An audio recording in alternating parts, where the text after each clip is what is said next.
Wanting to level up while holding on to things at your current level is the same thing as having a flight for a certain time and still going to eat brunch at that exact same time and thinking you still gonna go home. Today is lesson two. Where is your money going? Disclaimer, this is for educational purposes only. It is not financial advice. The goal is to help you understand your money, your habits, and your options so you can make better decisions. In chapter one, wait, did I? Okay, in lesson one, we talked about awareness. We talked about how money is a tool, how shame keeps people stuck, how habits are built, and how social media can influence our spending.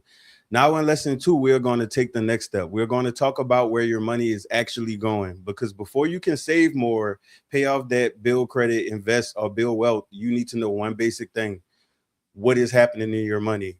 Not what you think is happening, not what you hope, not what you tell yourself, what is actually happening. That is where budgeting begins. And now we chapter one. Where's your money going? Welcome back to lesson two of this financial literacy series. In lesson one, we started with awareness. We talked about money habits, motivation, discipline, discomfort, roadblocks, and the psychology behind money, why money change can feel hard. Now we're moving into one of the most important beginner skills: tracking and budgeting. A lot of people hear the word budget and immediately feel restricted. They think a budget means punishment. They think it means they can't have fun. They think it means someone is going to tell them what they're allowed to do, but that is not what a budget really is. A budget is not a punishment. A budget is a plan. A budget is telling you your money where to go instead of wondering where it went. And also, if it helps for my hood rich people, every rich person you know has a budget, that has an accountant or a business and things like that. They have some kind of budget. Even if it's splurging, it's still a budget. So don't associate responsibility for negativity, especially due to the fact that maybe it may make you uncomfortable around your current environment because people are used to living a certain way. If your friends say go, you go. If people say go on a trip, you book it, you don't care. All of that stuff is going to have to stop at a certain point. I'm not telling you to stop, but once you get into financial literacy, you're going to be disgusted at living like that because you're going to see how much money you bleeding, especially when it comes to interest. Interest is probably the sneakiest thing out there because when you borrow 1,000 or 2,000, most people mind think of paying 2,000 back. But when it comes to interest, if you borrow $2,000 and it take you 5 years to pay it back, you could be then paid over $6,000 in interest, depending on what your interest rate is. And slide two: a budget is not a jail cell. One of the biggest roadblocks people face is the belief that budgeting means losing freedom. But most of the time, the opposite is true. When you do not know where your money is going, you are not free. You are guessing, you're reacting, you're hoping things work out. That creates stress. A budget gives you information. It shows you what you can afford, what needs attention, and what habits are keeping you stuck. A budget does not mean you can never buy coffee, eat out, get your hair done, go out with friends, buy clothes, or enjoy yourself. It means you make those choices on purpose. Freedom is not spending without thinking. Freedom is having control. And three money questions. At the beginner level, budgeting starts with three questions. Question one is what money came in? That is your income, which could be anything that is you receiving money. Question two, what money went out? That is your spending. What is left? That's question three. And that is your breathing room. If there's money left over, we can decide what to do with it. If there is no money left over, we need to find out why. If more money is going out than coming in, then we have a problem that needs attention. But again, that is not about shame. That is about information. The truth might feel uncomfortable, but the truth gives you power. Not to mention, I know we live in a blame society, and blame is cool when you still have action. If you have blame with no action, then it makes you become an eternal victim. So the blame comes in because I see where the spending happens. Because if we living in a society where many people agree that they feel overworked, they feel stressed, certain people may feel lonely due to friendship, due to loss of someone. all of that is emotional pain. So when it comes to spending, we feel good spending in that moment. If you got to spend to get that car, it feels good to have that new car. Even if it's a used car, it feels good. If to take a trip, it feels good to know that you're taking a trip. That excitement, that rush when you get that itinerary in the email and your brain is saying this is really real. All of that stuff feel good. So these people, they know that people hurting, so they position themselves so it's easier for us to spend. And that is why when it comes to low income areas, you notice that certain businesses you see there, you will never see them in any other parts of town, because they're there because they know that the people who live in that area, they enjoy the product that they sell. And it could be different places that come to mind. For me, I thought about two payday loan places and liquor stores, but it's many more. And that's accessibility. It's convenience and it's accessibility. And not to mention, when you tie it into media romanticizes you spending money. We have so many songs about spending money, and then added to the song being in the club. There's nothing better in the moment than being in a club and the people rapping about the drink you have in your hand, or rapping about the outfit you have on, or if you just did something in the club, if you just bought out the bar. It feels good. And when pain is the norm, feeling good, even if it's for a moment, it feels like it's worth it. It really does. And that's why it is harder for a lot of people, because they may not have saw it that way. They thinking that they're in control and can just decide to start saving or become financial literate or boost their credit score or start investing. But it's deeper than that. Like, that's why this channel always touches on psychology and philosophy, because that's really the control manual for how we operate as humans. And I also want more people to know, because then you'll start seeing how you're being manipulated. Maybe in your personal life, hopefully not, because that'll be heartbreaking for y'all, not me. Anyways, or maybe like media wise, or even at work. But yeah, people are weaponizing psychology against y'all. And the man wrote a book, 48 Laws of Power, to put y'all on game, and y'all demonize the book, which is so insane, because literally, whether or not you like the book, people in the world are doing what that book says, not because he told them. He wrote the book based off reality. He didn't write the book to tell people to do these things. He wrote that book is from real life experience. That's like saying if I wrote a book about growing up in the hood, or having shiesty people in my life, through blood. Like, people, are y'all going to say that I'm telling y'all to do these things? No, I'm trying to teach you how to identify it. And now, slide 4. Income is more than a paycheck. For some people, that is a paycheck. Income means money coming into your life. For others, it may include side gig work, child support, disability, unemployment, tips, government benefits, financial help from family, business income, refunds, or occasional jobs. The first step is to write down all income sources. But here is the important part. Do not budget based on fantasy income. Budget based on what you can reasonably count on, like consistent money. Like, when it comes to money that you're supposed to get in the future, it's so easy to plan things based off of your college refund. I've done that. Off of an income tax refund, I've done that. And funny story, I never did it before, but it was the one time I did it. Out of all them refunds that went through smooth like butter, that one refund that I planned on, bro, when I tell you they snatched it. Like, they snatched it. And that was heartbreaking, because what it rode on was something so important. And they just snatched it. So do not budget based on fantasy income. And it's not being cynical or negative. It's just the fact that life is already difficult for a lot of people because they don't feel in control. So if you budget on fantasy things, which is not guaranteed, anything could stop it from coming. It may not even be that you're denied the money. It could be a delay. It could be a weather system that caused the mail system to shut down. It could be a strike. It could be so many different things. Them drivers be wrecking. They could have gotten a wreck on the way to bring it to you. Like, so that's why you want things that you can guarantee. With your job, if you work somewhere that you know is not closing and not laying people off, and you know that you're in good health to make it to work every day, you have access, your vehicle running fine, or maybe you're one of those people, like I used to like to live by my job to walk to work. So that's more money that you could count on. But when it comes to things like, if it's orders that You hoping people order so many things. If you can't guarantee that, don't put yourself under that pressure. You want this to be as least resistance as possible. It's going to be resistance because you making a real big change, but you don't want to add to that. That's like if you carrying luggage, you don't want somebody to just come and put 20 pound weight on top of the luggage you carrying. And that's essentially what you would be doing if you are adding things that are not solid to the plan. That way you're not building a plan based on money that might not show up. Expenses have categories. Expenses are the money going out, but not all expenses are the same. Some expenses are fixed. Fixed expenses usually stay the same each month: rent, car note, insurance, phone bills, subscriptions, loan payments.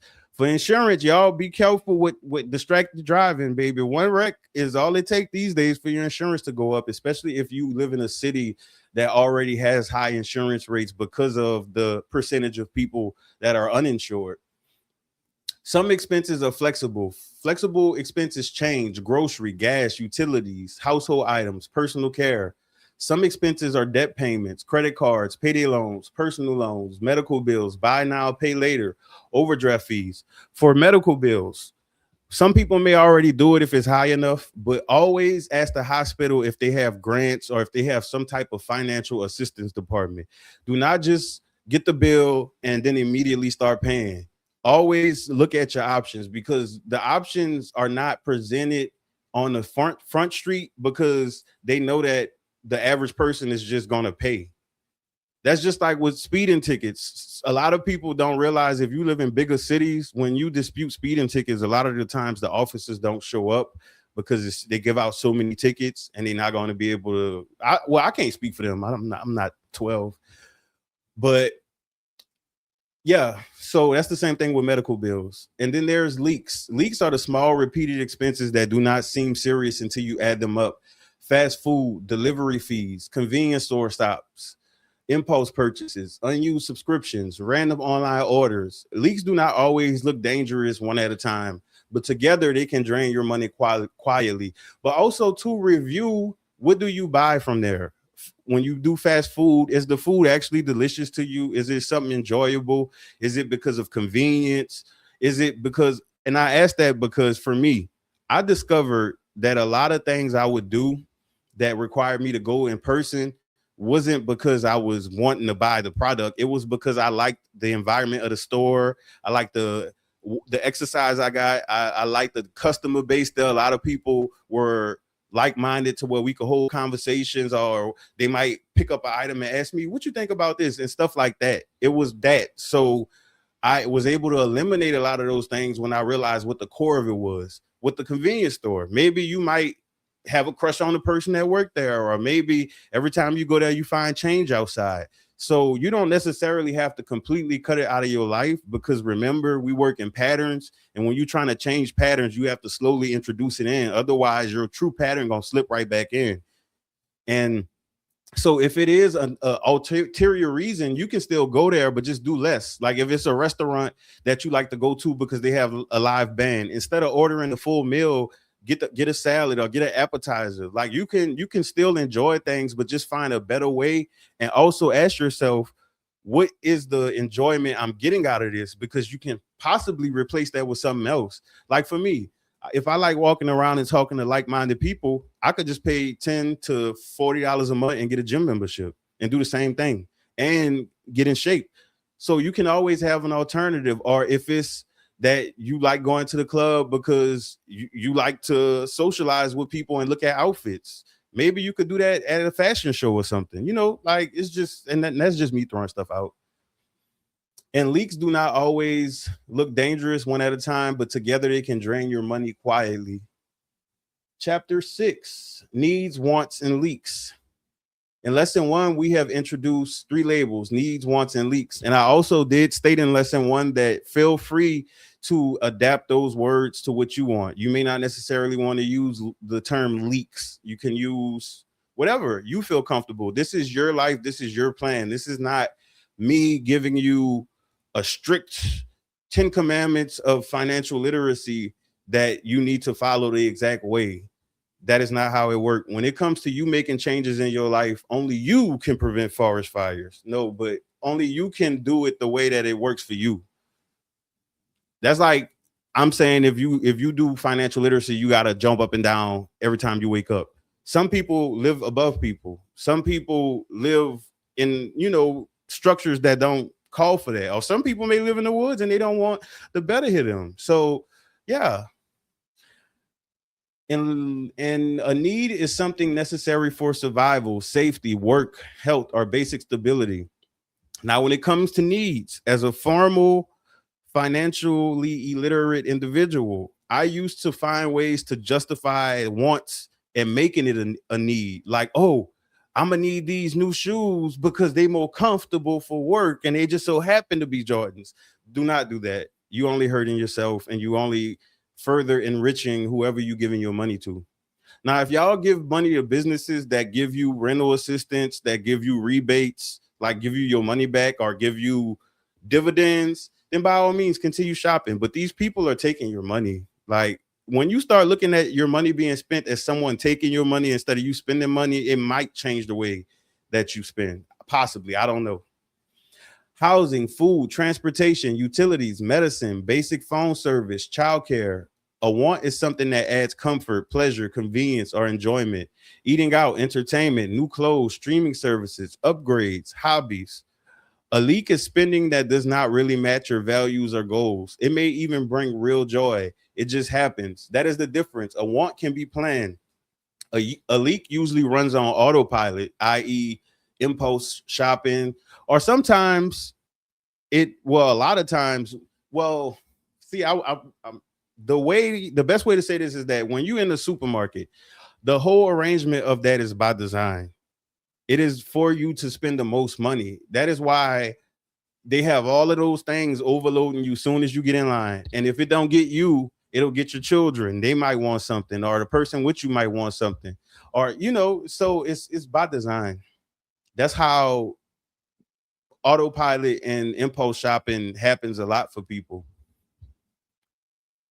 And psychology of tracking your spending can bring up emotions. Some people feel embarrassed, angry, discouraged. They feel like, why even try? That reaction is normal. The answer to why even try is that let 5 years from now pass and you're in the same situation. Future, you're going to be regretting and wishing you can go back and change time. So you don't want to live life in constant regret, because while you regretting the past, every present you're regretting is becoming the past simultaneously, and your life is just maintaining the same state. And that's why a lot of, well, see, for me, I'm not a doctor, but it's my theory that that's why a lot of people feel down, because us as humans over thousands of years, we programmed to live in purpose. That's why when people join criminal organizations, that's a purpose for them. That's why they are loyal to it. When people join activist organizations or philanthropic organizations or nonprofits, that's their purpose. That's why they go so hard for it. And when people don't have a purpose, you end up finding one, but you don't realize that you're living as if that's your purpose. That's why people go so hard for things that don't make sense to other people, because that empty space, like everything that's empty in us, when we live in a life looking for stuff on the outside, we unconsciously replace what we missing with outside stuff, and that's never good. Soldier Slim said that outside keep them sick. He was talking about something else, but you know what I mean.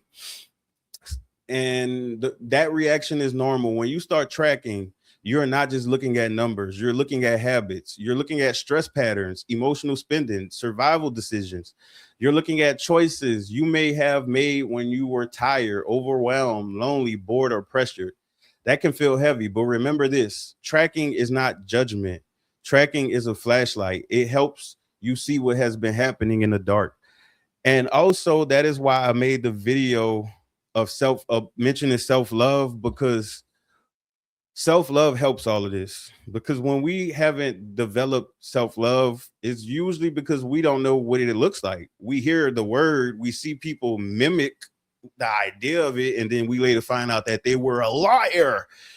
But when it comes to self-love, you're not going to be all shameful all of the time. You're not going to be down about stuff. You're going to be actually excited that you're seeing the errors, because when you see the errors, you can fix them. If you keep having issues with something and you don't know what's causing it, you can't fix it. That's why we have a check engine light and a diagnostics. That's why when we feel we have a medical emergency, when we go to the hospital, what do, if we don't know what's going on, what do they do? Run tests.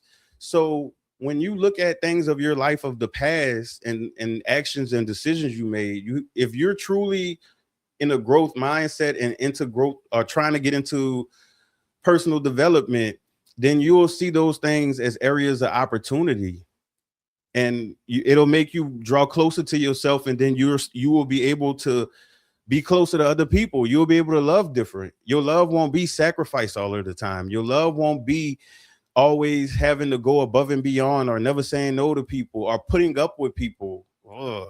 Like, please don't do that. I mean, it's too late, but yeah, stop.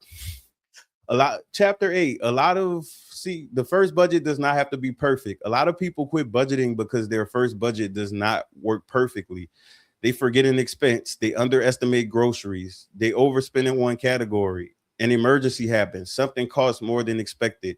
Then they say budgeting does not work for me, but the budget is not but the first budget is not supposed to be perfect. Your first budget is a rough draft. You're learning your real numbers. Most people do not know what they actually spend until they start tracking. So the first month is not about being perfect. The first month is about discovering the truth. Yes, the first month is not perfect. It's not like me on video games. If I don't have a 100%, I restart the game over. When I used to play video games when I was younger, it's not that you're, and it's not a homework assignment. You're not getting graded on it. You're building. Sometimes when you build, and you may have to re-brick, you may have to relay the foundation, you may have to call the electrician back and tell him he missed a few steps. Like, it's okay. It is, really is. The idea of perfection is really rejection. It's self-rejection. Chapter 9, zero-based budgeting made simple. One simple budgeting method is called zero-based budgeting. That sounds complicated, but it is simple. It means every dollar gets assigned a job. If you bring in $2,000, you make a plan for the full $2,000. Some goes to rent, food, transportation, bills, debt, savings. Some may go to fun.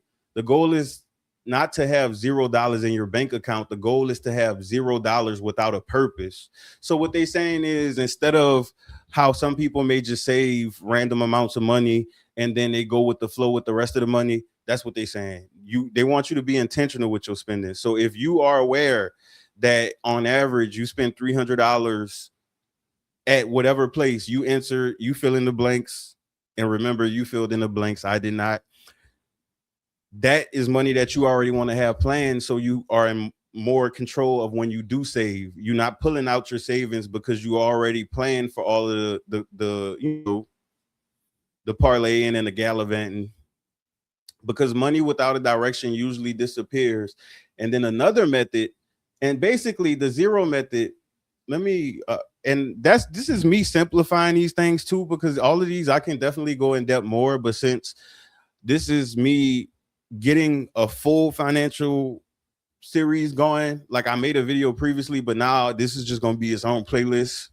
Like, I'm just going to start off on the surface and then go deep for each one, so you aware what I'm talking about, because I think people shouldn't have to watch a video to learn something and then hear all of these words without it being introduced properly, is the best way I could say it. Another beginning method is 50-30-20 rule. This is a general guideline. It says 50% of your money goes to needs, 30% goes to wants, 20% goes to savings, debt payoff, and future goals. But here is the truth. Not everyone can follow this perfectly, especially if income is low and living costs are high. So do not use this rule to shame yourself. Use it as a mirror. If 80 or 90% of your income is going to needs, that tells you something important. It means your income needs to grow. It may mean your income needs to grow. It may mean housing or transportation costs are too high. It may mean debt payments are squeezing you. The rule is not there to make you feel bad. It is there to help you see the bigger picture. Chapter 11, pay yourself first. A powerful habit is called paying yourself first. Most people try to save what is left over, but often nothing is left over. So paying yourself first means you treat your savings like a bill, even if it's only $5, $10. That the amount matters less than the habit at the beginning. You are teaching your brain, I am someone who keeps something for my future. That matters. And that's another part of adding new habits to your life. When you want to do something, you have to start doing it. Talking about it only makes it longer before you do it, because the way the brain work is when you mention something like I want to drink more water, or I want to do more work at work. Your brain checks it off a list as if you've done it already, so you don't have the motivation to want to do it. That's You got to just dive in with it when it comes to actually practicing it. Do the research, but practice. Practice makes what? Exactly. Saving is not only about the money, it is about identity. It is about becoming a type of person who protects future you, because future you is out there. I seen them at the gas station. Common budgeting roadblocks. Let's talk about common roadblocks. Roadblock 1, irregular income. If your income changes, budget based on your lowest normal month. Roadblock 2, unexpected expenses. This is why we eventually build an emergency fund. Roadblock 3, social pressure. Friends, family, coworkers, and social media can pressure you to spend money you did not plan to spend. Roadblock 4, emotional spending. Stress, boredom, sadness, celebration, and frustration can all trigger spending. Roadblock 5, giving up after one mistake. This is one of the biggest ones. Well, you are now a part of this community. No, I don't. Why did I say community? Ugh. You are now a New Orleanian now, the Jneworleans. So we don't do that. Don't give up. When you giving up, that means you're not gonna try again. The least you can do is take a break, reassess, go back to the drawing board, dig deeper, make connections. That's what you do. And if you have to do that, that's not giving up. So don't get the two mixed up together. Giving up is like literally that. Like I'm off the deep end, watch as I dive in. I never meet. Yeah, shallows. One overspending moment does not mean the plan is over. It means adjusting return. The budget is not ruined by one mistake. It is ruined when you stop paying attention. Replace the habit and do not just remove it. Budgeting. Oh, see, wrong slide. If you are used to spending when bored, do not just say I will stop spending. Replace the habit. If you usually scroll shopping apps, replace that with checking your bank app.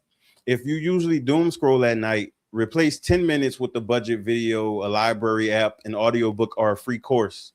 If you usually buy food when stressed, try making a list of low-cost meals you can keep ready. The brain likes patterns, so give it a better pattern. Do not only remove, replace. And that's one of the main reasons I see people relapse in anything, is because they don't have a replacement. You always have to have a replacement. You got to look at it as, if the people come to raise your house up, they you have to be on the foundation for them to raise your house up. If your house is not, if your foundation is gone, or you never had a foundation, they can't raise your house up. They're going to first have to build a foundation under your house, then raise it up. So when you're changing habits, you have to have something there. And get creative. It doesn't have to be fit a certain thing, because creation has slowed down in society because people are wanting to duplicate everything. But the thing about us, we all are a perfect mixture of completely different people. Yes, someone out there may have a personality just like me, but we didn't live the exact same lives. Trust me. No, I don't think anybody I know lived a life like mine, because it's too conflicting. It's too many different things that one person wouldn't even be able to experience in a lifetime. So you are the same way. It's things that you've experienced that I've never experienced and that I never will, for many reasons. So when it comes to when you planning things, make sure it's custom fit. Kind of like how when cell phones first went digital touchscreen, You used to could change everything about it, and people would change their phone case, had a background, like decorating a bedroom, basically.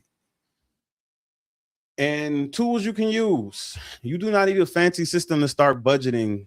You can use a notebook, a notes app, a spreadsheet, a budgeting app, your bank app, a printed worksheet, a calculator. The best tool is the one you will actually use. Do not get stuck trying to find a perfect app. Start simple, track your income, expenses, label your spending, make a plan for the next paycheck. That is enough to begin. And also, if you are new to financial literacy, if you maybe don't have a regular bank account yet, that is something that you can look at when you're comparing banks that you would want to use. Look up banks that have all of those features, because a lot of them do now. Not all, but a lot. They have tracking, they have recommendations, they have financial resources and things like that for their consumers. So that's a good place to start as well. Or your bank you already have may have it already. And if you use AI, if you use it, you can upload your statements and it can do it sometimes, but that's at your own risk, not mine. Label your spending, make a plan for the next paycheck. That is enough to begin. Chapter 16, this week's action plan. Here is your action plan for this week. Step 1, write down all money coming in. Step 2, write down all money going out. Step 3, label each expense as need, want, or leak. Step 4, circle 3 leaks. Step 5, pick one leak. Every time I say leak, I think about DD leaks. This is pick one leak to reduce this week. Step 6, give every dollar a job before you spend it. Step 7, review your progress without shame. Do not try to fix everything at once. Pick one area. That is how change becomes possible. But the excitement of learning new things can try and tempt you to want to just go balls to the walls. So no, I mean, you can do it. Do whatever you want, whatever it takes for you to get to the goal safely, sanely, and in a healthy manner. By all means, the world is yours. I just live in it. This and then the closing is budgeting is not about becoming perfect. It is about becoming aware. It is about learning your patterns, seeing where your money is going so you can decide where you want it to go next. You're not bad because your money has been messy. You're not lazy because you're learning late. You're not hopeless because you made mistakes. You are building a skill, and skills take practice. This week, do not focus on perfection, or any week at that point. And focus on tracking, telling the truth, returning to the plan when you slip, because financial growth is not built by one perfect decision. It is built by repeated corrections. Your money has a pattern. Now it is time to find it. And also, if this video is how you got here, go check out the other psychology of change, making life changes and stuff, the other playlist, because when you're making these types of changes, you have to look at what could prevent you from successfully making those changes. And a lot of times outside influence can be stronger than we realize, and we may not even realize how strong it is until we are changing from it, and all of the backlash and resistance you're met with, especially if you're convenient to other people at your current state. Growing from your current state now will, in my theory, cause controversy in your life, because you don't know the life of a people pleaser, babe.